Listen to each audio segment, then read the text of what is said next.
Samantala sa isang slave trading company sa Royal Capital, ang batang babae na si Reva ay bigo pa din makakuha ng kontrata sapagkat ang kanyang talento ay tungkol sa pag-aaral at hindi ito angkop sa pangangailangan ng karaniwang kliyente. Mahirap ito kay Reva sapagkat kinailangan niyang iwan ang kanyang pamilya at maging alipin para lang may ahon lamang sila sa kahirapan, pero kahit papaano umaasa pa din siya na darating ang tamang amo para sa kanya. Kinabukasan, nag-aalala sila Maria at Sofia dahil masyadong nagiging abala si Takumi sa kanyang mga trabaho, dagdag pa rito ay hindi pa gaanong nakakapahinga ng maayos si Takumi nitong mga nakaraang araw. Pumunta si Takumi sa guild at napansin niya ang isang taong nagrereklamo tungkol sa isang halimaw. Ikinwento ni Hans na may mga ulat na may kakaibang halimaw ang gumagala sa gubat pero wala pa naman itong naitatalang kaso ng pinsala. Gayunpaman sinabi ni Takumi na magpaparehistro siya ng kanyang bagong alaga, subalit nang makita ito ni Hans ito pala ang halimaw na tinutukoy ng mga nagrereklamo. Samantala bumisita si Sofia kay Mulan upang itanong kung may alam itong alipin na makakatulong kay Takumi sa gawaing alchemy. Sinabi ni Mulan na makikipag-ugnayan siya sa ibang company, at pinuri niya si Sofia dahil malaki na ang pinagbago nito simula nung napunta kay Takumi. Gayunpaman habang sila ay namamalengke ni Maria, labis pa din ang pag-aalala ni Sofia sa bigat ng ginagawa ni Takumi, kaya naman napansin ni Maria na nagiging mahinhin na ito pagdating sa kanilang master, subalit nahiya na si Sofia at nagmadali ng umalis. Maya-maya natapos na din ni Takumi ang paggawa sa kanilang karwahe, labis ikinamangha nila Maria at Sofia sa laki ng espasyo nito pagdating sa loob. Ibinunyag ni Takumi na ginamitan niya ito ng enchantment expansion kaya nagawa niyang parang bahay na ang loob. Nang sinubukan nila itong patakbuhin, ni hindi man lang sila nakakaramdam ng pag-alog sa loob kahit na napakabilis na ng takbo ni Camellia. Hindi nagtagal ay nakarating na din sila sa kanilang destinasyon at sinalubong sila ng Lion Fang bilang kanilang escort sa paglalakbay. Gayunpaman dumating din sila Ginoong Paipek at Lord Godwin. Nang makita ni Ginoong Paipek ang loob ng karwahe ay napasigaw ito sa pagkamangha at sinabi niyang handa siyang magbayad ng malaking halaga basta't ibahagi ni Takumi kung paano ito gawin. Maya-maya ay tumuloy na sila sa biyahe. Napag-usapan ni Lord Godwin at ng kanyang kasama kung gaano kabilis ang pag-unlad ni Takumi. Alam niya na balang araw ay makikilala ito sa iba't ibang panig ng bansa, kaya naman kailangan nilang protektahan ito sa mga magtatangkang kaaway. Ilang buwan mula sa kasalukuyan, napag-alaman ni Akane sa isang libro kung paano nilikha ni Anat ang sangkatauhan. Labag sa kanyang loob na ang mga tao dito sa mundong ito ay ginagawang alipin ng ibang mga lahi. Makalipas ang ilang araw, sa wakas ay nakarating na din sila Takumi sa Royal Capital. Iminungkahi ni Ginoong Paipek kay Takumi na makakabuti kung gagawa din ito ng karwahe para sa hari, pero dahil may kaganapan sa darating na ikalimang araw, iminungkahi ni Ginoong Paipek na gawin ito pag-uwi nila sa Bolton. Subalit naisip ni Takumi na kaya niyang tapusin ito bago pa man ang kanilang pagkikita, kaya naman sinabi ni Ginoong Paipek na siya na ang bahala sa lahat ng mga materyales at lugar na paggagawaan. Kinagabihan sinabi ni Takumi ang kanilang plano na pagbisita sa Palm Trading Company, na kilala ni Sofia na isa itong trusted na slave trading na matatagpuan dito sa capital. Gayunpaman pinagsabihan ni Sofia si Takumi na huwag siya masyadong magpapakapagod at iginiit niya na humanap si Takumi na magiging katulong niya doon sapagkat sila ni Maria ay hindi naman kayang tumulong sa gawaing mga alchemy. Kinabukasan nakilala ni Takumi si Burton ang may-ari ng Palm Company. Ipinaliwanag niya na kailangan niya ng isang taong makakatulong sa kanya sa alchemy. Ngunit sa kabilang pangyayari ay napagtanto nila Maria at Sofia na nawawala na naman si Maple, kaya naman nagpa siya si Sofia na hanapin ito, at sa loob ng gusali ay natagpuan niya si Raven na takot kay Maple. Agad na ipinaliwanag ni Sofia kay Raven na hindi mapanganib si Maple, gayunpaman ay napansin niya ang aklat ni Raven na tungkol sa alchemy kaya naman masayang nagkwento si Raven ukol dito. Hindi nagtagal ay nakilala na din ni Takumi si Raven nang magsimula si Takumi na ikwento ang tungkol sa kanyang trabaho at sa pagiging alchemy. Natuwa si Raven, ngunit binabagabag pa din siya sa sinabi sa kanya ng dating kliyente. Gayunpaman sinabi ni Sofia na nag-aaral si Raven ng iba't ibang uri ng mahika at ganon din sa alchemy. Napagtanto ni Takumi at Raven na pareho sila ng hilig, kaya naman binigyan ni Takumi si Raven ng isang formula tungkol sa alchemy. Nang makita ito ni Raven ay medyo nababahala siya sapagkat hindi siya sigurado kung ano bang plusing formula ito. Nagsimula siyang panghinaan ng loob. Ang tanging naiintindihan niya ay chemical reaction ito sa pagluluto ng honey upang gawing candy. Subalit inabot ni Takumi ang kanyang kamay at inanyayahan si Reiva na maging kanyang assistant. Ipinaliwanag ni Takumi na tama ang sagot ni Reiva sapagkat ang formula na ito ay katulad din sa pagtunaw ng asukal sa ibabaw ng tinapay. Kaya naman napaiyak si Reiva at ipinangako niya kay Takumi na pagbubutihin niya ang kanyang trabaho at matapos masaganap ang kontrata, hiniling ni Reiva kay Takumi na ipadala lahat ng kanyang sahod sa kanyang pamilya. Ipinaliwanag ni Reiva na mahirap lamang ang kanyang pamilya, nais niyang mapag-aral ang kanyang kapatid at may ahon sila sa kahirapan.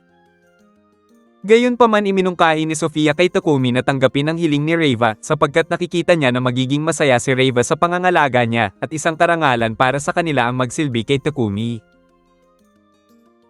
Samantala sa Sidonia Empire, nagalit ang emperador sa pagtanggi ng hari ng Barkela. Pinayuhan ni Elizabeth ang kanyang ama na huwag muna magsaganap ng digmaan, bagkus magpalaganap na lamang sila ng galit laban sa ibang kaharian. Kinabukasan, ipinakita ni Takumi kay Reiva ang kung paano niya gawin ang frame ng karwahe sa pamamagitan ng alchemy. Labis na mangha si Reiva dahil gawa ito sa adamantite alloy. Nagdududa si Reiva kung makakaya ba niya gawin ang ganito kakomplikado, subalit naniniwala si Takumi sa kanyang kakayahan dahil nakikita niya sa mga mata ni Reiva na mataas din ang interes nito pagdating sa alchemy tulad niya. Maya-maya ay nabuo na din ni Takumi ang karwahe. Lumapit ang isang matandang lalaki sa pagkamangha. Sinabi ni Takumi na ginawa niya ito para sa hari. Nagpakilala ang matanda bilang si Haring Lobo ng Barkela. Ikinagulat ni Takumi na kaharap na niya pala mismo ang hari, subalit humingi ng punmanhin si Haring Lobo sapagkat nakalimutan niyang magpakilala.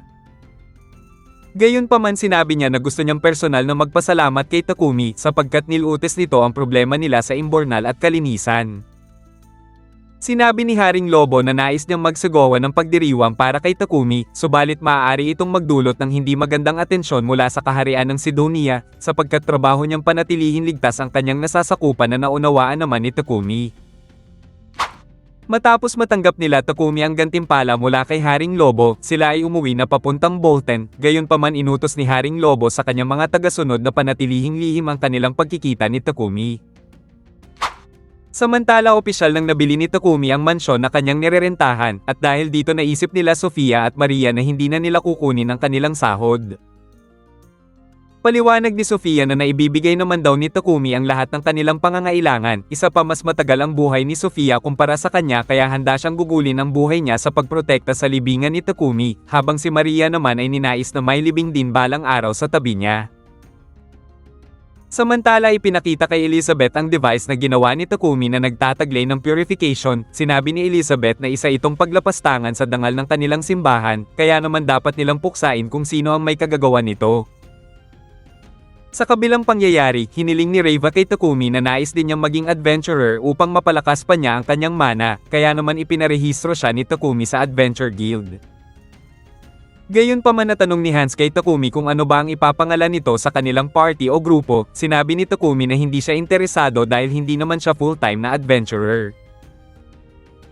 Dagdag pa niya na wala naman silang opisyal na formation ng katulad sa Lion Fang, subalit sumingit si Barak at iminungkahi niya na bilang adventurer ay dapat ay matibay ang pangangatawan ni Takumi. Kaya naman dinala ni Barak si Takumi sa labas upang ito ay sanayin. Tinanong niya kung may naisip na ba si Takumi na pangalan ng kanilang grupo, subalit si Takumi ay hindi makapag-isip ng maayos dahil sa ginagawa ni Barak. Sa Sidonia Empire, makikita si Yamato na may inunlad na sa pakikipaglaban, ngunit sinabi ni Akira na hindi pa din uubra ang estilo nito sa tunay na laban. Umalis na lamang si Akane dahil hindi niya matiis na ang kayabangan ni Akira, gayunpaman ipinapatuloy niya ang pananaliksik at natuklasan niya na ang Church of Creation ay itinuturo na ang lahat ng lahi ay anak ni Nolan at malayo ito sa turo ng Church of Divine Light. Sa mga sumunod na araw ay naging abala si Takumi sa pagsasanay mula sa gabay ni Barak habang si Sofia naman ay nagbibigay din ng payo kung paano siya makakadepensa. Pagkatapos nito ay natanong sa kanya ni Hans kung interesado ba siya sa isang escort mission. Sinubukan ni Takumi na ipasa ang misyon sa Lion Fang, subalit sinabi ni Hans na abala din sila kaya napilitang tanggapin ito ni Takumi. Kinabukasan ay nagpasalamat si Thomas kay Takumi sa pag-escort sa kanya. Nabanggit din ito na balak niyang bumili ng gatas para kay Ginoong Paipek dahil dito ay nagkainteresado si Takumi tungkol sa keso. Kinalaunan ay nakarating na din sila sa bayan ng Kilboss. Habang sila ay kumakain ng cream stew ay naisip ni Takumi na bumili sila ng gatas at keso bago umuwi. Kaya naman kinagabihan ay masaya nila itong pinagsaluhan dahil dito ay naalala ni Takumi na ito din ang kinakain niya noon sa nakaraang buhay, kaya't natanong niya kay Sofia kung may nabibili din bang bigas dito. Sinabi ni Maria at Sofia na may nabibili nito sa pamilihan ng Royal Capital dahil dito ay nanghihinayang si Takumi na sana ay nakabili siya ng bigas bago umuwi. Gayunpaman natanong ni Takumi kung nais din bang bumalik ni Sofia sa dati niyang bayan, ngunit sinabi ni Sofia na masaya siya ngayon sa bago niyang buhay sapagkat si Takumi ang nagpalaya sa kanya sa sumpa. Dagdag pa ni Sofia na dati ay para siyang isang ibon na nakakulong sa hawla, pero dahil sa tulong ni Takumi ay nagkaroon siya ng pagkakataon na maranasan pa ang magagandang pangyayari na naghihintay sa kanya sa hinaharap. Napagtanto din ni Takumi na si Nolan din ang nagbigay sa kanya ng kalayaan, kaya naman naisip niya maging pangalan ng kanilang grupo ay Wings of Nolan, at nagustuhan ito ng bawat isa sa kanila. Samantala nang sila ay makauwi, agad na napansin ni Takumi na puno ng lason ang kanilang mansyon, nakita na lamang niya na bihag ang mga babae, at nang tangkang papatayin na si Takumi ay nagawa nila ni Maple na pabagsakin ang mga kalaban. Agad na pinagaling ni Takumi ang mga babae sa pagkaparalisa, gayunpaman ipinaalam ni Maple na nahuli pa niya ang ilang mga nasa labas na kalaban. Napansin ni Sofia na mga bihasang asasin ang mga ito, kaya't agad nilang ipinatawag si Barak upang ipadakip ang mga kalaban. Kinaumagahan ay ini-report nila Takumi at Barak ang insidente kay Lord Godwin. Ipinaliwanag nila na ang umatake kagabi ay ang grupo ng Divine Light Squadron. Ipinaliwanag ni Lord Godwin na Sidonia Empire ang nasa likod nito sapagkat ang inimbento ni Takumi na purification device ay nagdulot sa kanila ng malaking pagkalugi dahil ang trabaho ng mga pari nila dati ay ang maglinis ng imbornal ng bawat lungsod. Balak ni Takumi na siya ay magtago na lang muna sa ibang bansa, subalit sinabi ni Lord Godwin na mas ligtas siya dito sa Bolton dahil karamihan ng mga tao dito ay tagasunod ni Nolan at handang sumuporta sa kanya ang gobyerno nila para sa kanyang kaligtasan. Gayunpaman pumunta si Takumi sa guild, binalaan siya ni Hans na may usap-usapan na may bounty ngayon sa ulo ni Takumi at naniniwala siyang konektado ito sa nakaraang pag-atake sa kanya. Kinagabihan matapos ikwento ni Takumi ang mga nalaman niya, hindi lamang bantay ang kailangan nilang paigtingin, balak niyang palibutan ng mansyon ng isang barrier na pipigil sa mga magtatangkang pumasok ng hindi rehistrado. Gayunpaman dahil hindi nila pwedeng ipagpaliban ang pagiging adventurer, iminungkahi ni Sofia na maghanap sila ng attacker o tank para sa kanilang grupo, maaari silang makahanap sa Mulan Trading Company dahil mas madaling bumuo ng bond kung may dadaan ito sa kontrata. Kinabukasan nakita nilang naglalaro si Maple at Camellia gamit ang laruan na golem, naisip ni Raven na kumuha na lamang sila ng golem para sa kanilang magiging tank, subalit sinabi ni Takumi na hindi pa ganun kahusay ang mana manipulation niya upang makontrol ito. Gayunpaman natapos na din magawa nila Takumi ang magic barrier, sinabi niya na kung mapapalevel pa niya ang kanyang spell control, may posibilidad na makakagawa din siya ng control core para sa isang golem. Maya-maya habang pinag-aaralan ni Takumi kung paano magkontrol ng golem gamit ang Magic Stone, napatanong si Maple na kung bakit kailangan pa din ni Takumi ng golem gayong nandito naman siya at si Camellia. Ipinaliwanag ni Takumi na hindi nila alam kung kailan at kung paano muli aatake ang kalaban, subalit naisip ni Maple na maaari bang may-tame ang isang golem, at sumangayon naman si Takumi sa ideyang ito. Sinabi ni Sofia na may iron golem sa dungeon malapit sa teritoryo ng Horus, ngunit mapanganib puntahan ito kung wala silang tank o attacker. Gayunpaman nagpunta na lamang sila Takumi sa may bandang ibaba ng Forest of Death at doon nakita nila ang isang golem na halos 3 metro ang laki. Sinabi ni Sofia na sa control core ang kahinaan ng golem, subalit sinabi ni Takumi na hindi maganda kung sasaktan o papatayin nila ang golem para mai-tame, kaya naman mag-isang bumaba si Takumi upang magpakita sa golem. Kahit na lubos na nababahala ang mga kasama ni Takumi ay tinuloy pa din niyang lumapit, pinigilan ni Takumi na umatake ang kanyang mga kasama, napagtanto niya na binabantayan lamang ng golem ang mga guho na may kinalaman kay Nolan. At dahil sa tinataglay ni Takumi na blessing mula kay Nolan madali lamang niyang napaamo ito, kaya naman masaya si Maple at tinanong kung anong magiging pangalan ng golem, naisip ni Takumi na pangalanan ito bilang si Titan. Gayunpaman napapaisip sila ngayon kung paano nila ipapasok si Titan sa syudad dahil sa laki nito, ngunit bigla itong nag-transform at naging maliit na golem. Sa kanilang pag-uwi, kinausap ni Takumi ang mga babae at sinabi niyang tatapusin na niya ang kontrata nila sa kanya dahil kung mananatili sila sa kanya ay malalagay sila sa panganib. Kahit na mahirap ito para sa kanilang lahat ay handa pa din si Takumi na suportahan sila sa kanilang pamumuhay, subalit sinabi ni Maria na kung bakit lagi na lang inuuna ni Takumi ang kaligtasan nila kumpara sa kanyang sarili. Dagdag pa ni Maria, kung talagang importante sila kay Takumi, bakit kailangan pa nilang lumayo kung pwede naman silang lumaban sa tabi niya, pinaalalahanan niya si Takumi na sila ang Wings of Nolan at hindi ito makakalipad kung kulang sila.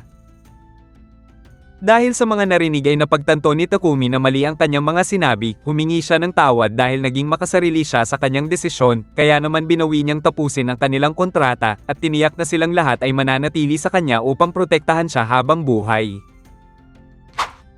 Samantala gumawa si Takumi ng bagong katawan para kay Titan, ito ay ginawa niya gamit ang Adamantite at Mithril, at hindi lamang iyon sapagkat maaari ding mag-transform si Titan sa pagiging higanti, at namangha si Takumi sa posibleng magagawa pa niya sa hinaharap. Samantala sinabi ng assistant ni Nolan na nakakaramdam siya ng bakas ng pag-iral ni Anat, ipinaliwanag nito na dahil ito sa matagal ng pananampalataya ng mga taga Church of Divine Light, at maaari itong maging masamang espiritu at maghahatid ng digmaan sa sangkatauhan. Sinabi ni Nolan na hindi siya pwedeng direktang makialam dito, kaya nga ipinadala niya si Takumi at nasa kamay niya kung paano pipigilan ito si Anat. At dito muna nagtatapos ang ating recap, like and share naman dyan, maraming salamat sa palaging panonood.